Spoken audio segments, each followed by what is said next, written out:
En los últimos años fuimos testigos de la migración hacia la web 2.0 y 3.0, que junto con el avance vertiginoso de la tecnología, permitió a los usuarios subir y compartir todo tipo de contenidos. Esta actividad ganó cada vez más popularidad, principalmente con la aparición de las redes sociales que posibilitan subir información a Internet, tales como publicaciones, fotos o datos personales desde una computadora o un dispositivo móvil.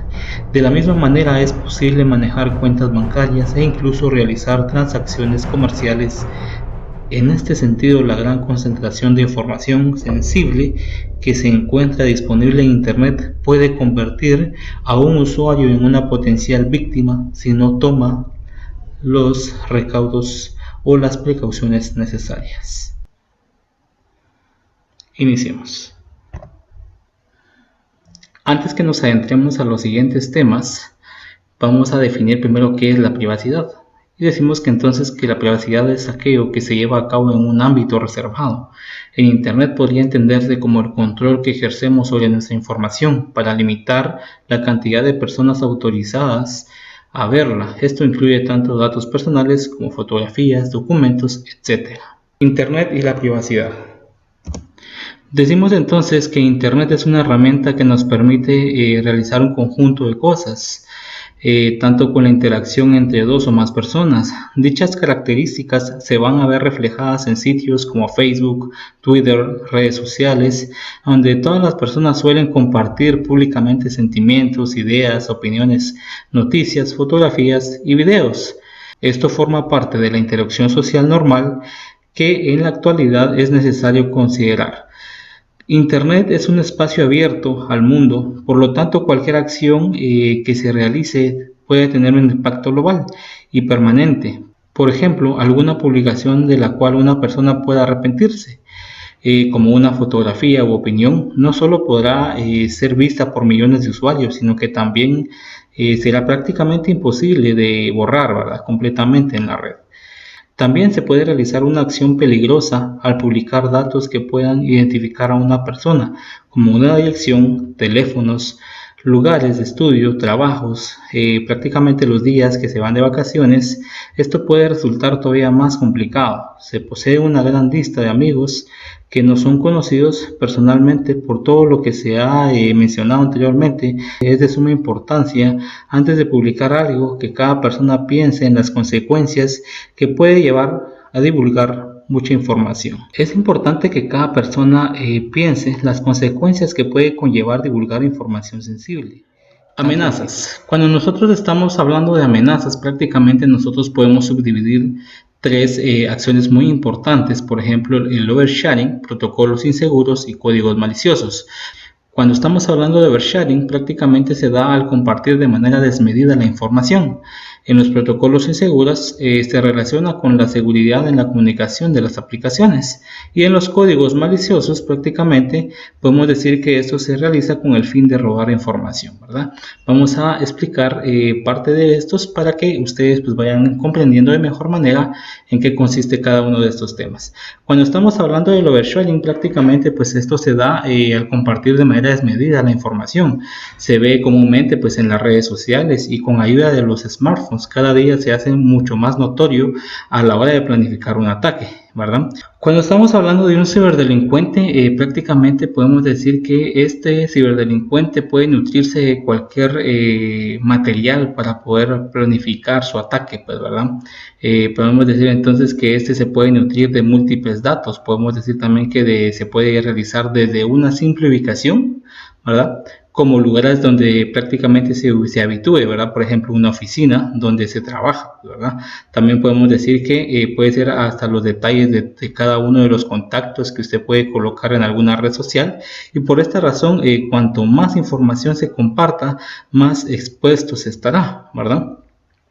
Cuando estamos hablando de los protocolos inseguros, podemos decir que prácticamente esto va relacionado con la seguridad, ¿verdad?, en la comunicación de las aplicaciones.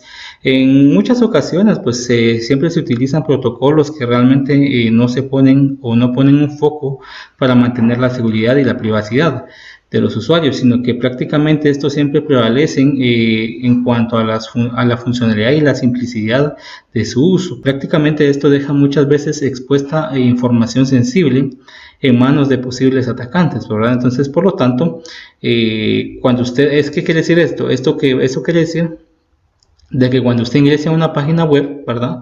Tenga cuidado, ¿verdad? Con ciertos protocolos que al final pues no son muy seguros, ¿verdad? Entonces va a ser parte de lo que vamos a estar hablando, ¿verdad? Cuando nosotros queremos prácticamente ver un protocolo seguro, pues tenemos que tomar en cuenta prácticamente todos los protocolos, tanto HTTPS, ¿verdad? Que es uno de los protocolos más confiables a la hora de navegar en Internet, ¿verdad? Muy bien. Cuando nosotros estamos hablando de códigos maliciosos, o más bien también conocido como phishing, podemos decir entonces que eso ya hace bastante tiempo pues existe, pues, ¿verdad? Entonces hay muchos cibercriminales que prácticamente generan códigos maliciosos, ¿verdad? Eso únicamente con el fin de robar toda la información, ¿verdad? Y esto comúnmente pues la realizan con información financiera, credenciales, tarjetas de crédito, ¿verdad? Por lo tanto, pues también uno debe estar o debe ser muy cuidadoso a la hora de compartir cierta información, ¿verdad? Muy bien, sigamos chicos. Metadatos. Cuando nosotros estamos hablando de metadatos, comúnmente pues lo podemos definir como un conjunto de datos sobre otros datos, ¿verdad? Si lo llevamos a la vida diaria, podemos colocar como ejemplo las imágenes que se les está proporcionando en este momento. Por ejemplo, ustedes pueden apreciar acá un frasco donde dice mayonesa, ¿verdad? Y prácticamente pues ustedes pueden observar 10 características importantes que contiene la información de este frasco. Por ejemplo, el nombre del producto, ¿verdad? La lista de ingredientes y aditivos. También pueden encontrar el peso neto, que es prácticamente pues el volumen del número de unidades, las instrucciones para la conservación. Tienen también la identificación del lote, el permiso del Ministerio de Salud, la fecha de vencimiento, el país de origen, modo de empleo y la identificación de la empresa, ¿verdad? Prácticamente pues decimos que todos los metadatos prácticamente son datos que contienen muchos otros datos, ¿verdad? ¿Por qué ponemos como ejemplo entonces ahora este frasco de mayonesa? Imagínense ustedes ahora, en vez de estar la fotografía de este frasco de mayonesa, esté una fotografía. Comúnmente hay un sinfín de fotografías, ¿verdad?, que manejan metadatos. Podemos decir entonces, con el caso de un archivo como una fotografía, por ejemplo, música o un documento de ofimática, por ejemplo, algunos de esos archivos pues también traen consigo metadatos, ¿verdad? Prácticamente quiere decir de que en muchas ocasiones puede servir incluso para los ciberdelincuentes. El hecho de colocar una fotografía les puede abrir muchas más posibilidades, ¿verdad? Hay unos ejemplos que prácticamente pues ustedes pueden investigar. Hay muchas fotografías en donde han sido pues tomadas en algún lugar, y prácticamente pues uno tendría que ser experto en geolocalización, pero prácticamente en el momento de tomar la fotografía, ¿verdad? Muestra las coordenadas, ¿verdad? Muestra la ubicación incluso de dónde se tomó la fotografía. Por lo tanto, pues siempre hay que tener cuidado con los metadatos, ¿verdad? La mayoría de redes sociales hoy en día, pues prácticamente debido a la seguridad que tiene, pues estas mismas redes sociales eliminan también los metadatos, ¿verdad? No se puede saber a ciencia cierta si prácticamente algunas futuras también lo harán, pero no son todas las redes sociales. Entonces habría que tener cuidado. Por ejemplo, Facebook es una de las redes sociales que elimina los metadatos, ¿verdad? Entonces prácticamente con esto hay que tener mucho cuidado. Sigamos, chicos. Cuando estamos hablando prácticamente del curioso caso de la ladrona de perfiles Leah Palmer, ¿verdad? Podemos mencionar algo una anécdota muy importante, ¿verdad? Si ustedes pueden apreciar esta fotografía, podemos verificar de que acá pues aparece con su novio y todo. Sin embargo, prácticamente pues vamos a hacer caso omiso a esta fotografía, ya que Leah Palmer prácticamente no existe, ¿verdad? El verdadero nombre de esta señorita, ¿verdad? Prácticamente pues es Ruth Palmer, y ella prácticamente pues había vivido durante 6 meses con su perfil de Facebook sin tener idea alguna de que otra persona prácticamente pues empezó a robar su identidad, y poco a poco pues ella iba prácticamente publicando las fotografías sin tomar en cuenta que otra persona, la cual pues se hizo pasar por Leah Palmer, y utilizaba las fotografías de esta persona para poder realizar una nueva red social y robar esa identidad. Prácticamente esta persona se encargaba de, de prácticamente tener relaciones, ¿verdad? Dentro con otros jóvenes, en este caso pues varios hombres. Esta acción comúnmente pues se conoce como sexting, ¿verdad? Entonces ella, al darse cuenta pues verificó que hizo una conexión con todos los que se están hablando con Skype y todo, para poder verificar qué realmente estaba pasando, ¿verdad? Y de esa manera logró detectar, ¿verdad? Donde denunció esa acción, lograron quitar ese perfil, ¿verdad? Sin embargo, pues es muy importante saber que la privacidad, sobre todo, pues es algo muy importante. Entonces, el consejo sería prácticamente pues, de que ustedes iniciaran prácticamente a realizar todos los requerimientos en cuanto a la privacidad de todos sus datos en las redes sociales, ¿verdad, chicos? Vamos a seguir acá. Muy bien, sigamos entonces con las licencias de software.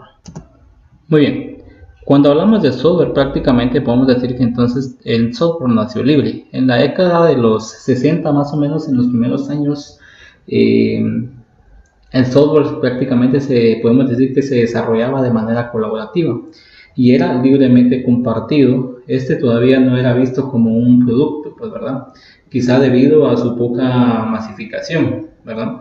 Existían grupos como la IBM 701 que se conformaban para facilitar el intercambio del software, y todo esto comenzó a cambiar más o menos como a finales de la década de los 70. Y todo esto comenzó a cambiar a finales de la misma década. Prácticamente como una evolución de los sistemas operativos, los compiladores y los distintos tipos de lenguajes, pues, ¿verdad? Que podemos observar hoy en día. Lo cual prácticamente disparó la complejidad, y con esto pues todos los costos que ahora pues la complejidad, y con ello pues todos los costos de desarrollo, ¿verdad? El software incluido en el hardware inició a tener competencia, y muchos clientes iniciaron a solicitar soporte para estos software sin costo alguno, ¿verdad? Esto hasta finales de la década de los 70 y principios de los 80. Se inició con el cobro de licencias, comercializándolos como productos. Ahora, a partir de aquí, los software prácticamente se convirtieron en un activo y fue iniciado velozmente protegido por los derechos de autor y marca registrada, ¿verdad? En este caso, pues nace el software libre, ¿verdad? Este movimiento fue iniciado por Richard Stallman, ¿verdad? Un programador que vivió todas las complejidades de la época descrita anteriormente, y se dio cuenta del cambio que estaba teniendo el software, ¿verdad? Y prácticamente él fue el que intentó evitarlo, creando prácticamente el concepto ahora de software libre. Según la historia, la culpa la tuvo una impresora. En aquel momento, Richard Stallman trabajaba para un laboratorio de inteligencia artificial llamada MIT, ¿verdad? Cuenta la historia. En dicho laboratorio utilizaron una impresora conectada a la red que constantemente se trancaba, por lo que Richard Stallman prácticamente pues habló con el creador del código fuente que utilizaba esa impresora para poder corregir este error, ¿verdad? Y de esa manera pues dar solución a ese problema que tenían. Sin embargo, pues el autor del código le dijo que no podía proporcionar el código, y es por esa razón, pues, ¿verdad? Él se negó, y por esa razón, pues, Richard Stallman salió de esa empresa, renunció en ese momento, ¿verdad? Y el 27 de septiembre de 1983, prácticamente, pues, se anunció el nacimiento del proyecto GNU para crear un sistema operativo prácticamente, pues, libre, ¿verdad? Y es ahí en donde prácticamente, pues, en 1985 se fundó la FSF, pues, más conocida como llamada como Free Software Foundation. Prácticamente pues el FSF es el principal representante del software libre, y prácticamente pues aunado a esto pues podemos mencionar que también existe Eric Raymond, ¿verdad? Que es uno de los principales representantes del código abierto, ¿verdad? A quien en 1998 prácticamente publicó el modelo OSI, ¿verdad? O más bien dicho, en este caso Open Source Initiative, ¿verdad? Prácticamente la idea de esto es que cuando los programadores en Internet pueden leer o modificar y redistribuir el código fuente de uno de los programas, prácticamente este va a evolucionar, ¿verdad? Se va a desarrollar y se va a mejorar, prácticamente para que todos los usuarios lo adapten a cada una de las necesidades, ¿verdad? Prácticamente podemos decir entonces que con el tiempo se espera que este tipo de software, ¿verdad? Cada vez mejore más y más, ¿verdad? Muy bien. Una vez dado este inicio, por favor, vamos a iniciar con los siguientes temas. Muy bien, cuando hablamos de una licencia, podemos decir entonces prácticamente que es el contrato entre el desarrollador de un software sometido a una propiedad intelectual y derechos de autor y el usuario, ¿verdad? En el cual prácticamente pues se definen con precisión los derechos y deberes de ambas partes. Es el desarrollador o aquel a quien éste haya cedido los derechos de explotación quien elige la licencia según la cual se distribuye en el software, ¿verdad?